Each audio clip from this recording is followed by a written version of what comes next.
welcome ছাত্ৰ-ছাত্ৰীসকল আজিৰ এই ভিডিঅ'টো তোমালোকৰ বাবে অতি প্ৰয়োজনীয় ইতিমধ্যে তোমালোকে যদি গম পাইছা দৰ্পণ পোৰ্টেলত তোমালোকে যদি যোৱা ইয়াত এখন নোটিছ আহিছে ইয়াত চাবা সাবমিশন অফ অনলাইন এপ্লিকেশন তোমালোকৰ ডেট বঢ়াই দিয়া হৈছে দৰ্পণত এতিয়া অনলাইন এপ্লিকেশন কৰাৰ ডেট এতিয়া 15 মে 2024 লৈকে বঢ়াই দিয়া হৈছে মানে এতিয়াও তোমালোকে যদি কোনোবাই দৰ্পণত এতিয়ালৈকে ফাৰ্ষ্ট ইয়াৰৰ বাবে তোমালোকে অনলাইন এপ্লিকেশন ফৰ্ম ফিলআপ কৰিব পাৰিবা তোমালোকে কলেজত এডমিশন ল'ব পাৰা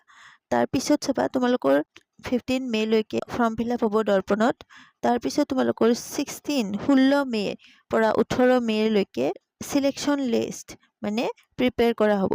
আৰু তাৰ পিছত তোমালোকৰ 20 মে 2024 ৰাতিপুৱা 9টা বজাৰ ভিতৰত তোমালোকক সিলেকশন লিষ্ট বা ওয়েটিং লিষ্ট যিখন আছে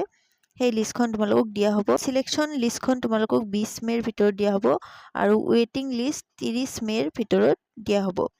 তাৰ পিছত তোমালোকৰ এডমিশন যিকোনো এখন কলেজত যি এপ্লাই কৰিছিলা সেই কলেজ কেইখন যি পাঁচখন কলেজ তোমালোকে এপ্লাই কৰিছিলা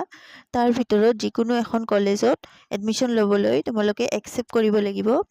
20 মেৰ পৰা 26 মে মানে 20 মেৰ পৰা 26 মেৰ ভিতৰত তাৰ পিছত তোমালোকৰ এডমিশন দৰ্পণত কনফাৰ্ম হ'ব